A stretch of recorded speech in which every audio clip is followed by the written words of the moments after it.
Vladimir Putin is flying to Beijing as early as Tuesday and is expecting clear support from Xi Jinping in the war against Ukraine. And here, unfortunately, some disappointing news has emerged. According to the New York Times, Putin was closely following Donald Trump's visit to Beijing, and the Kremlin saw new opportunities in this. Let's figure out together in this episode what these opportunities are. Because the answer to this question explains everything that's happening right now and explains what will happen next. And also why Trump, after returning from Beijing, didn't make any new statements about putting pressure on Russia to end the war in Ukraine. My name is Alexei Pechi. Let's discuss this topic together. But before we start, please subscribe to this YouTube channel and like this episode. And write your comment under this video, either now or at the end of the episode, because it's very important for promoting the content on YouTube. I would really appreciate it. And also subscribe to my Telegram channel, Pitchy News. The link to it is in the description of this video. Let me start by sharing a key quote from the New York Times. Russia's value to China as a reliable source of energy has increased after the war in Iran. Here is the key quote.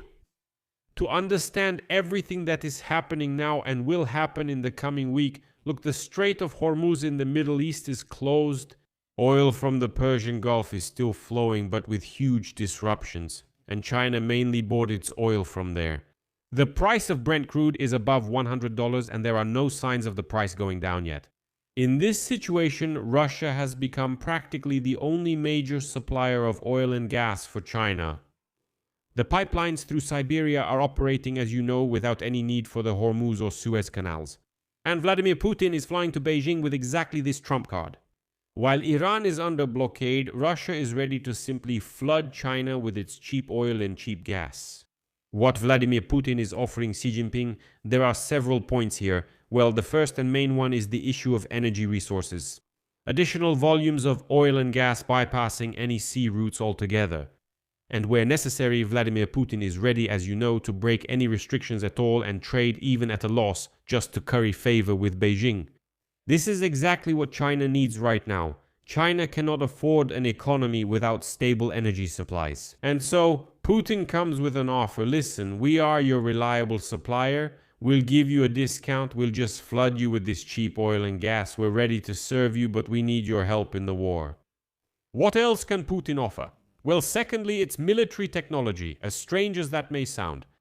According to U.S. Deputy Secretary of State Kurt Campbell, who previously spoke with Axios, Russia is supplying China with submarine and missile technologies. In return, China provides Russia with semiconductors and components that bypass Western sanctions. This is a very important point. Why did I say Putin was closely watching the Trump-Xi summit? This exchange continues between Russia and China, and Putin is going there to confirm and expand it. And now comes the saddest part of this story. Earlier, Donald Trump made a grand statement that the US had expanded opportunities for China to purchase semiconductors and graphics cards from the American company Nvidia. So it's no surprise that later Russia, despite Western sanctions, has access to microchips. Third, the issue of Ukraine. This is where the most important part begins. Trump was in Beijing and told Xi Jinping that we want the war in Ukraine settled. He said we shared that goal. Putin is going to Beijing and will talk to Xi Jinping. Well, I think it'll be something like this. Here are our terms for a settlement. We are ready. Beijing will listen to both sides and then decide what to convey to the West. That's why the order of visits, first Trump, then Putin, is so important. China gathers information from both sides before formulating any position. Now, what did Putin learn from Donald Trump's visit to Beijing? The Kremlin clearly analyzed the Trump-Xi Jinping-Beijing summit and drew conclusions. The first conclusion, Trump gave in on Taiwan. At least rhetorically, he gave in. Trump clearly stated that the US would not go to war for Taiwan, and he put a hold on a large package of military supplies. To Taiwan, worth $14 billion, this is a very strong signal. Second, the US lifted some restrictions on chips. We discussed this. Third, Trump left without any concrete commitments. Nothing from China, not on Iran, not on the trade deal, not on Ukraine. For Putin, this means that Xi Jinping outplayed Donald Trump. China got concessions without promising anything serious in return. And now Putin is going to Xi Jinping, to the man who has just shown how to negotiate with Washington. And today Axios publishes a key quote from Trump's advisor, quote, "This trip signals that the US is not economically ready, but the problem is that we simply cannot be economically ready right now." This is a signal that Americans are not ready for a confrontation with China, in case you didn't get it. These are the advisors of the American president talking about their country's weakness. And Putin is reading this. Draw your own conclusions. Even more important is the real military situation on the front that Putin is taking with him to Beijing. It would seem, of course, that he would want to go from a position of strength. So before the visit, he attempted a major attack on Ukraine. But let's look at the data. For the first time in a long while, Ukraine has liberated more territory in a month than Russia has captured. For the first time since 2023, imagine that. And here is the Minister of Defense of Ukraine. Fedorov stated, quote, "We eliminated 35,000 Russians in April and March. Russia does not have enough strength to continue offensive operations. The Ukrainian army is wearing the Russians down." And for me personally, the respected Institute for the Study of War confirms that in April, Russia suffered a net loss of territory. It is obvious that after failures at the front, Russia is compensating with massive airstrikes on Ukrainian infrastructure and civilian cities. But, as you can imagine, not a single strike on Kyiv or Kharkiv brings Russia any closer to capturing the Donetsk region by autumn. And that's exactly what Putin promised his generals. Or maybe it was the other way around, the generals promised Putin. Well, we also discussed this, that by autumn they want to capture Donbass. Why does Putin need to go to Beijing right now? The answer is straightforward, so that Donald Trump and Xi Jinping don't make a deal without him. While the American president was in Beijing talking about peace, about Iran, about Ukraine, Russia was kind of left out of the equation. That is, Putin could only watch from afar what was happening there, what the world's most powerful people were even talking about there. But now Putin is going to try to close that gap. And also to make sure that China doesn't actually start putting real pressure on Russia in Trump's interests. Now the Kremlin has announced the official details of the visit. So Putin is arriving in Beijing on May 19th and 20th. The visit is timed to coincide with the 25th anniversary of the China-Russia Friendship Treaty of 2001. Putin and Xi Jinping will exchange views on key international and regional issues and will sign a joint declaration following the talks.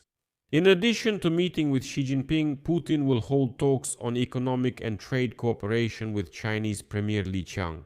And here's the key point, the joint declaration. And this is happening exactly 5 days after Trump left Beijing without a single signed document on Ukraine or Iran. They had a trade deal there to buy Boeing aircraft, a deal regarding NVIDIA graphics cards, and that's it, nothing else. Trump didn't reach an agreement, but Putin will come and sign some kind of document. Again, in symbolic terms, this means something. It's not certain that this will lead to any real steps from China, but it's a symbolic move. I won't try to sound smart here myself. I'll quote Professor Dennis Wilder from Georgetown University. He's also a former American intelligence officer. Here's what he says. Perhaps one of the outcomes of the Trump and Xi Jinping summit could be a reduction in China's support for Russia's military efforts in Ukraine. That's exactly why Putin is flying to Beijing, just to check if this has happened, and to make sure that Beijing is still with Moscow. For its part, Beijing has denied providing Moscow with weapons and military components for its defense industry throughout all the years of the war, accusing Western countries of prolonging the conflict by arming Ukraine. That's their official position. But in reality, you don't have to be an expert to understand that China is actually helping. And Putin is once again flying to discuss whether these supplies will continue or not. There's one more important point for understanding the upcoming meeting. Let me remind you, China previously required its companies not to comply with US sanctions against Iranian oil, and they hosted Iran's Foreign Minister Abbas Araghchi. This means that China is already not listening to Washington when it comes to Iran. Putin is not going there with a request. Essentially, he is going to an ally who is already de facto sabotaging American sanctions policy.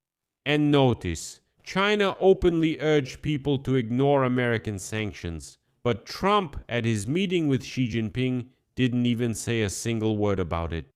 And I wouldn't be surprised if Vladimir Putin and Xi Jinping come out with some kind of statement addressed to Donald Trump. And I'll finish this episode with a quote from the Financial Times, because the Financial Times, let me remind you, wrote this week. There won't be a peace agreement on Ukraine, definitely not by the end of the year. Putin told Trump that he would capture Donbas by the fall. And he's flying to Beijing to negotiate with Xi Jinping to help him achieve this, or at least not to interfere. While everyone is talking about China's constructive role, Putin is going to ensure the opposite. China will play no role in support of Ukraine. I'll leave it at that. Your opinion, your conclusions. As usual, write them in the comments under this episode. Subscribe to the channel, click the bell. It's very important so you get notifications and don't miss new episodes. And subscribe to my Telegram channel, Peachy News. The link is in this video's description. If you want to support the work of this YouTube channel, you can do so with any donation using the links and details in the description of this video. That's all for now. Take care of yourselves. Goodbye, everyone.